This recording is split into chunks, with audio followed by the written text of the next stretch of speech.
Welcome to the Killer Innovation Show, the longest continuously produced podcast in history. Each week, Phil McKinney brings you the insights and strategies to amplify your creativity and innovation skills. Here's your host, Phil McKinney.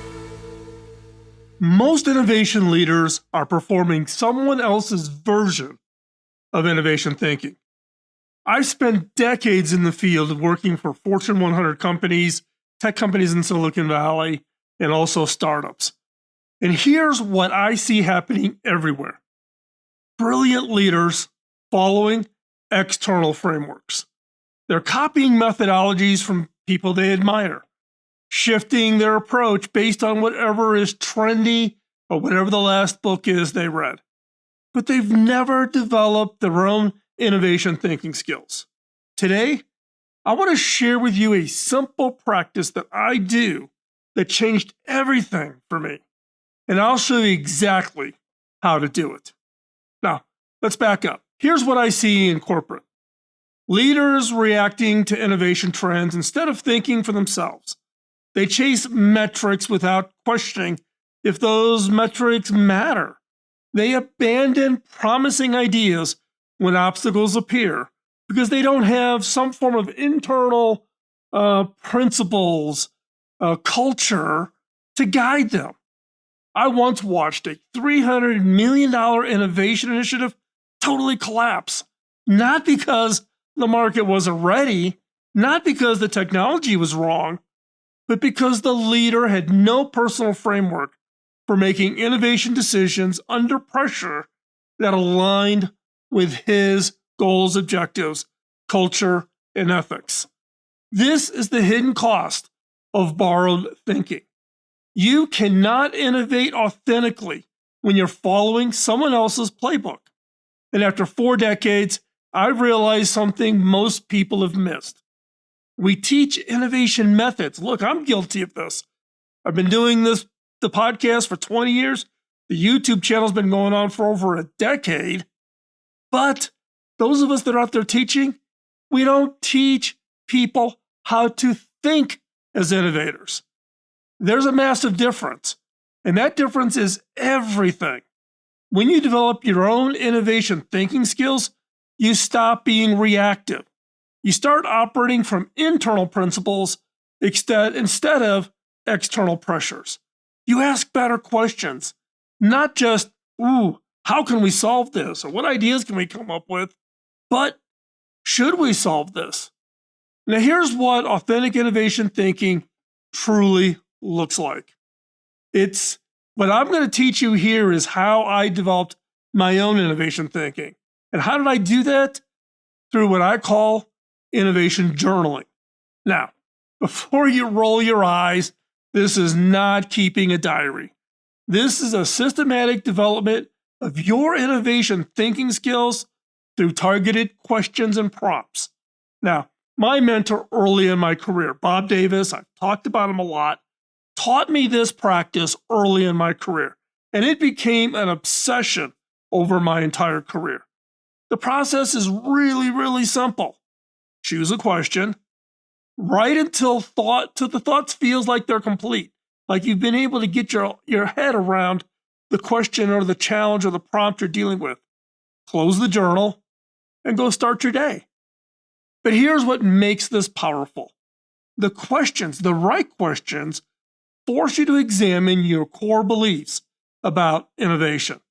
They help you develop principles that guide decisions when external pressures try to pull you in different directions. Most people operate from borrowed frameworks, market demands, best practices coming from big consulting houses, organizational expectations, your OKRs assigned to you by your boss. The approach shifts based on the context. Innovation journaling builds something different. It gives you, an internal innovation compass, your own thinking skills that provide consistency across all the different challenges you're going to face. So let me show you exactly how I do this. First, here are all of my different kinds of innovation journals. So I have everything from small pocket ones I'm a big fan of field notes. Can never have enough field notes. I usually have one of these in my back pocket at all times. I also have a journal that I actually do that's just specifically for innovation ideas that I'm working on, things that I am trying to develop and introduce. I've actually gotten into trying out some more interesting, different formats of innovation journals. This is one that I use for actually doing some of my graphics in my graphic design works programs. The way this one works is it actually is tracing paper over the top of other paper. And so therefore I can actually use it for sketching and working out things like logo designs, merchandise designs, and ideas. If you don't know, my original major in college was to become an architect. So I'm very graphic, visually oriented. I quickly figured out when I entered architecture school that it's a 5-year degree program and a 2-year apprenticeship, and you don't make a whole lot of money as an architect. So I switched to computer science and computer graphics. That's how I got into it. Here's another one that just came out. This was I think it was a Kickstarter. It's called the Piano Book, and rather than having a normal journal, which is vertical, gives you a horizontal version of a journal. Literally, this just arrived this week, so I haven't even had a chance to even start using it. Now, for the purposes of what I'm talking about, for today, the physical nature of the notebooks, I assign them to do different tasks, whether I'm designing graphically, whether I'm sketching, or whether I'm actually journaling in the form of words. Now, I also use my Remarkable tablet. If you know this, if you don't know this, I'll fill you in. I did one of the original ads for Remarkable. They've never given me a product. I have bought all of my Remarkable tablets over all the generations out of my own pocket. I'm not a big fan of taking freebie products, particularly more expensive products. It just comes across as being kind of a biased perspective. So I was a Remarkable customer. I had done some podcast on it, so you can go back and listen to how I use Remarkable for my journaling activities. So I've done everything from digital to paper to different sizes to different formats. My wife would accuse me of being overly zealous. Now, at the same time, for me, I'm also very picky about the pens I use. I've recently have gotten into fountain pens and using fountain pens for my journaling. However, my default pen that I've been carrying for decades, I buy these by the box, are a Uniball 0.5 millimeter gels. They write really, really smooth. They're very disposable. If I leave one on an airplane, I don't care. But pens, I've become more picky. And you've seen this sitting on the edge of the camera for quite some time. These are all my mechanical pencils that I use for my sketching, graphic work, etc. And that, for me, I've kind of standardized. This is kind of my primary journaling notebook. This black, it's got a nice black leather on it, and one of my fountain pens. This has become kind of my process for journaling. And for me, it's about doing the process at the same time every day with my same tools. I don't have to think about it. I'm big on not having to make a lot of decisions in the morning, cognitive load. So I typically will get up very early. Like the other day, I was up at 4:30, 5 o'clock, couldn't go back to sleep, got up, did my journaling. Most times I'm into the office, by 7 o'clock, 6:30.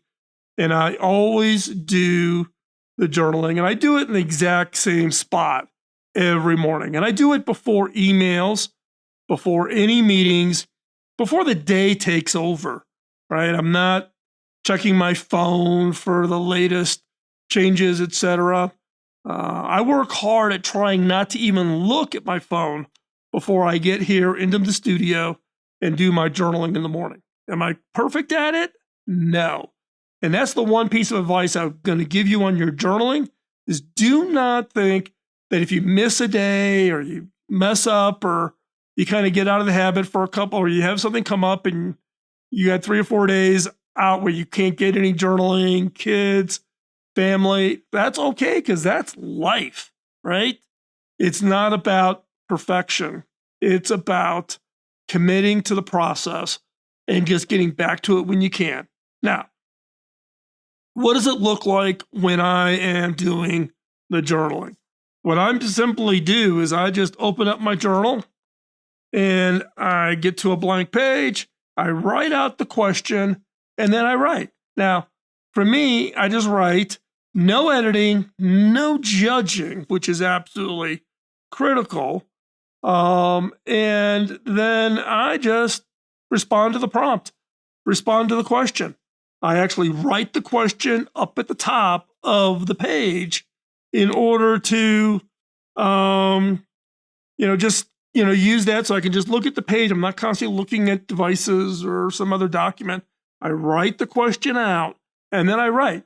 Now, for me, the magic happens when I'm actually writing. And I'm not looking for the perfect, answers. There's not like a right answer. It's whatever I'm thinking in the moment, right? And so here, I'm going to look at one example from, a couple of months ago. And the question was, explore the concept of breakthrough in how we see the world. What happens when an innovation forces us to abandon old ways of understanding, changing reality? So when a breakthrough happens and it totally transforms our lives, society's lives, how do you think about that? And I typically will write, for a minimum of 3 to 4 pages. And in this case, this idea of it in breakthrough innovations that's going to change society, it's really about the core question of innovation values. Now, in my case, I thought I knew what my answer was going to be, but 3 pages in, I've discovered something completely new about what drives me. And that's the power of this practice. It's self-discovery. It reveals thinking you didn't even know you had. So I'm going to give you a question. And this is a question that consistently surprises people. And here's the prompt. I want you to think about it. Grab yourself a piece of paper, or if you're driving, think about it in the car, or if you're watching this on the YouTube video, pause it. But here's the prompt. What innovation challenges do you consistently avoid? And what does that tell you about your beliefs? I'll give it to you again. What innovation challenges do you consistently avoid? And what does that tell you about your beliefs? Now pause, go off, and write a couple of pages. Now, when most people want to talk about what they pursue, but what you avoid reveals just as much about your innovation thinking. It isn't just about, I'm doing a lot of AI work, or I'm doing all my innovation efforts is around coding or new tech or, whatever, right? But we never talk about what we avoid. And what we avoid reveals just as much about your innovation thinking. I've watched executives discover that they avoid innovations that require long-term thinking because they're addicted to the quick wins, or there's an expectation for quick wins. Others realize they dodge anything that might make them look foolish, which, let's face it, that kills breakthrough potential. One leader discovered she avoided innovations that required extensive collaboration. Not because she didn't like people, but because her core belief was that innovation required individual genius, which is a bad belief. That is a fairy tale thought that innovation comes from one person. This insight changed when we looked at this core belief.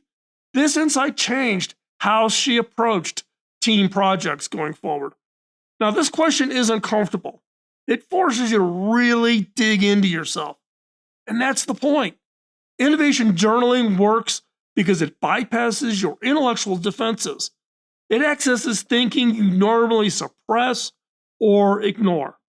Now, when you write, I consistently avoid innovations that, you're forced to be honest. And that honesty reveals your actual innovation philosophy. Now, try this question itself. If you haven't done it, don't overthink it. Just write whatever comes up.